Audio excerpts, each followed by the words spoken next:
आका अलैहिस्सलाम की उन इनायात की तरफ जो अल्लाह ने आपको अता फरमाई, और इस कसम के साथ फरमाया वद्दुहा वल्लैलि इज़ा सजा। कसम, और मालिक ने उस वक्त के साथ कसम उठाई है जिस वक्त को हम नाम देते हैं चाश्त का, और इस वक्त को अरबी में दुहा कहते हैं। अल्लाह ताला ने इरशाद फरमाया, कसम एक की सूरत एक ये है, हम कसम इसलिए उठाते हैं, या अरबी तर्ज उसलूब के अंदर कसम उठाने के मकसद ये होता था ताकि उसकी फजीलत बयान हो जाए। यानी जिस शय की कसम उठा रहे हैं ना, उस शय की फजीलत बयान करना मकसूद है कि जिसकी कसम उठा रहे हैं ये आम शय नहीं, इसको बहुत बड़ी फजीलत हासिल।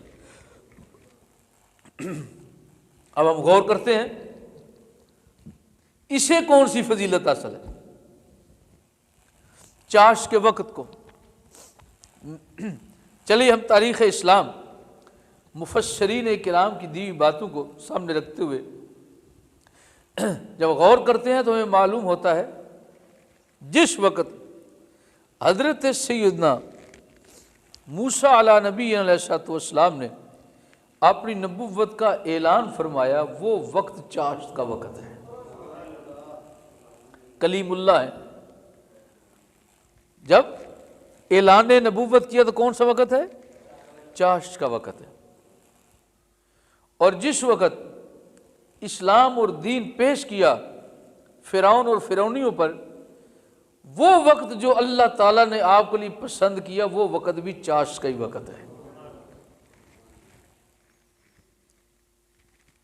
फिर जब हज़रत सैयदना मूसा अला नबी अलैहिस्सलाम को अल्लाह ने हुक्म फरमाया, जब वो सारे जादूगर इकट्ठा किए, वो जो जादूगर सारे इकट्ठे होकर मुकाबले पर आए, वो वक्त भी चाश्त का ही वक्त है। यानी ये वो वक्त है जिसमें हक और बातिल का आपस में मुकाबला हुआ, और ये हज़रत मूसा अला नबी अलैहिस्सलाम का दौर है। अच्छा, जिस वक्त मुकाबला हुआ तो यही वो वक्त है जिस वक्त में अल्लाह ने आपको फतह भी अता फरमाई। फिर कुछ वक्त गुजरा तो आपने कहा कि मेरे भाइयों को छोड़ दो, बनी इसराइल को, तो फिरौन मानता नहीं था। तो आपने जब मुतअद्दिद मोजज़ात का आपके वजूद से ज़हूर हुआ, आखिरकार उसे मानना पड़ा कि इनके अंदर कोई बात तो है। वो 70,000 जादूगर जो इकट्ठे करके लाया था, जिस वजह से ना मूसा अला नबी अलैहिस्सलाम से वो मोजज़ा ज़ाहिर हुआ, तो सारे सर झुका कहने लगे, भाई हम तो ईमान ले उस रब पर जो हज़रत मूसा अलैहिस्सलाम का रब है। ये नवीद जब सुनी अहले ईमान ने, और अल्लाह ने करम फरमाया, इस करम फरमाने का वक्त इस दुनिया में वही है जो चाश का वक्त होता है। अब आइए जरा दूसरी तरफ, ये तो कलीमुल्लाह है, और फिर बनी इसराइल को फिरौन ने आज़ाद किया, दिल से नहीं। अब बेचारा तंग आ गया था, हर रोज़ कोई ना कोई मसला, हर रोज़ कोई ना कोई आजमाइश। अब कहने लगा जान छुड़ाओ तो अच्छा ही है, तो जान तो उसे छुड़ानी ही थी। ज़री बात है, वो मुकाबला तो पैगंबर का कर ही नहीं सकता था। वो पैगंबर खुदा कलीमुल्लाह, अल्लाह की कुदरत की एक और उसके ज़हूर का एक ज़रिया है, उनका मुकाबला कर भी कौन सकता है। जब आपने ज़ोर दिया, कहने लगा ठीक है आप ले जाएं। वो लेके आप निकल गए।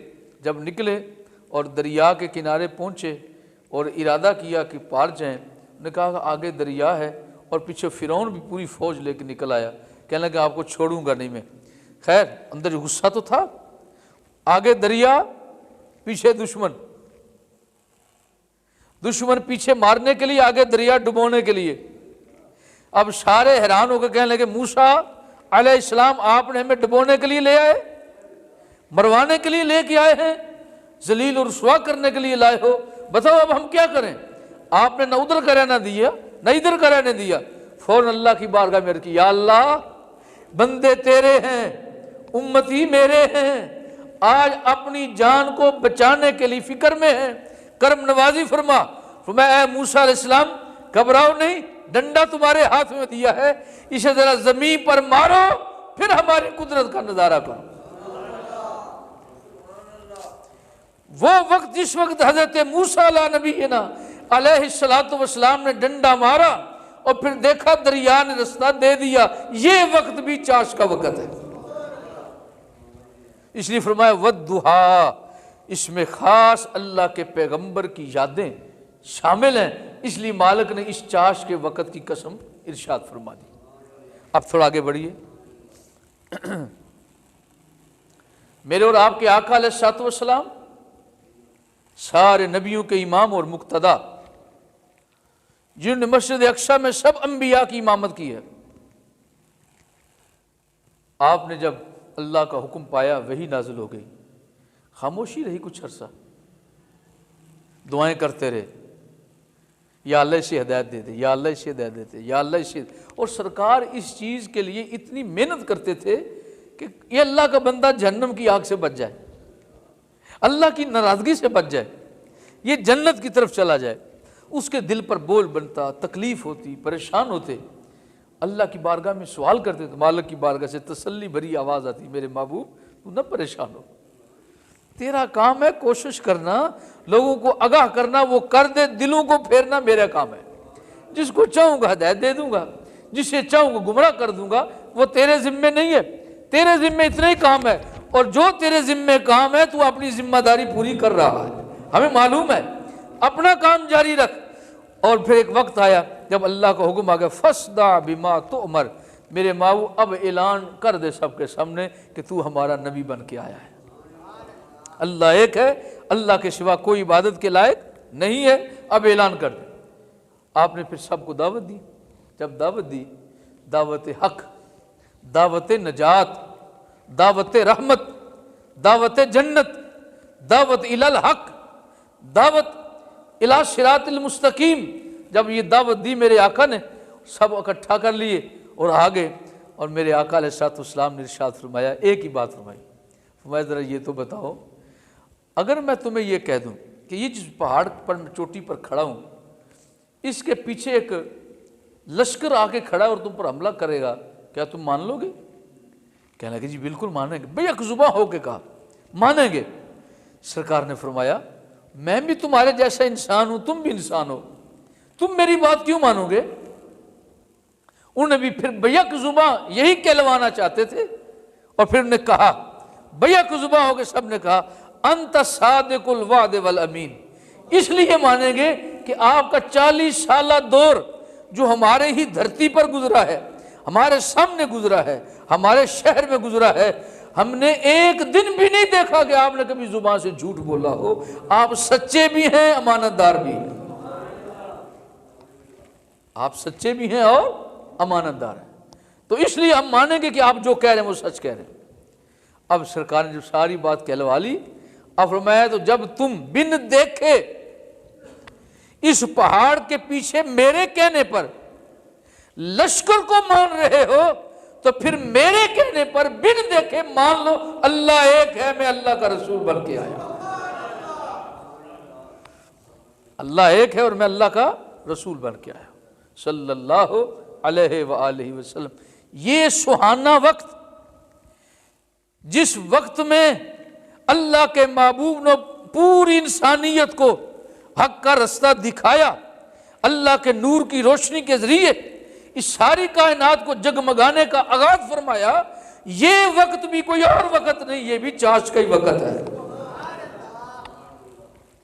ये वक्त भी चाश का वक्त है। इसलिए अल्लाह ताला ने इस चाश के वक्त की कसम फरमाई है।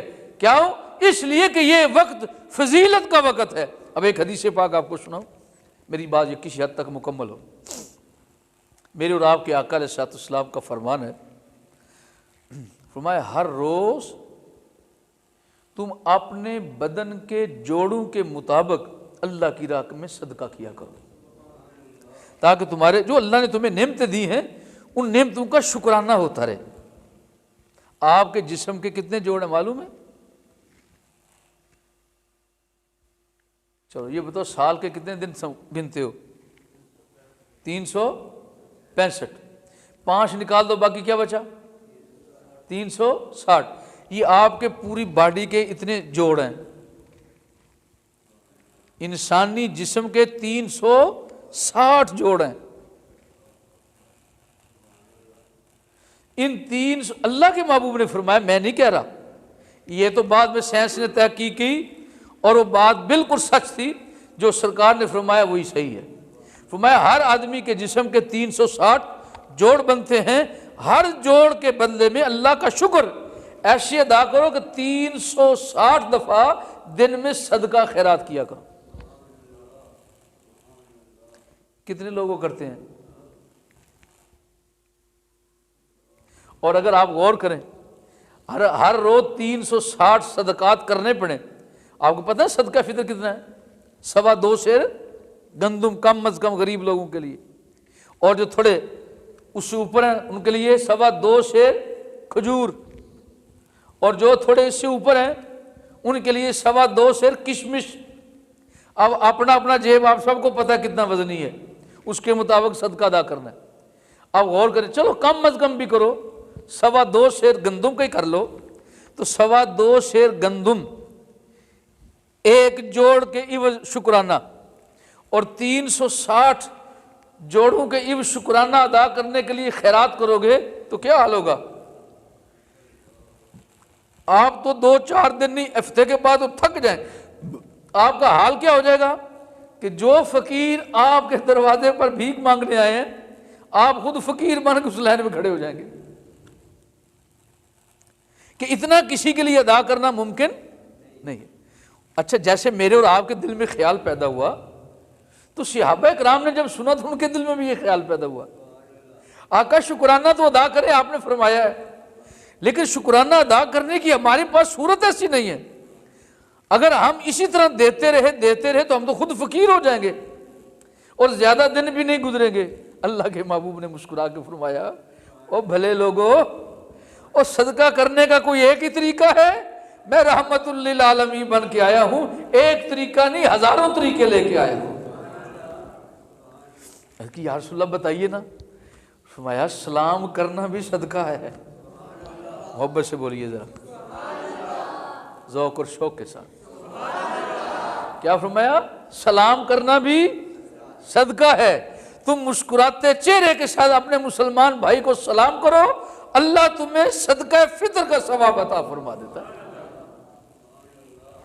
मालूम, अगर आप दिन में 360 लोगों को सलाम कर ले तो पूरे बदन का शुक्राना रोज का अदा हो गया। कितना आसान हो गया। आका 360 कहां लोगों को तलाश करके सलाम करेंगे? हम भी तो सुस्ती के मारे हुए, लेकिन कुर्बान जाए रहमतुल लिल आलमीन पर। रहमत का क्या ज़हूर फरमाया। अब क्या हो गया है? अर्ज़ की आका सारे दिन में इतनी दफा इतने लोगों को सलाम करना हमारे लिए मुमकिन नहीं, मुश्किल हो जाएगा। क्या करें? फरमाया नमाज पढ़ने के लिए मस्जिद में चले जाया करो, वहां काफी लोग इकट्ठे होंगे तो एक ही वक्त में काफी बोझ हल्का हो जाएगा।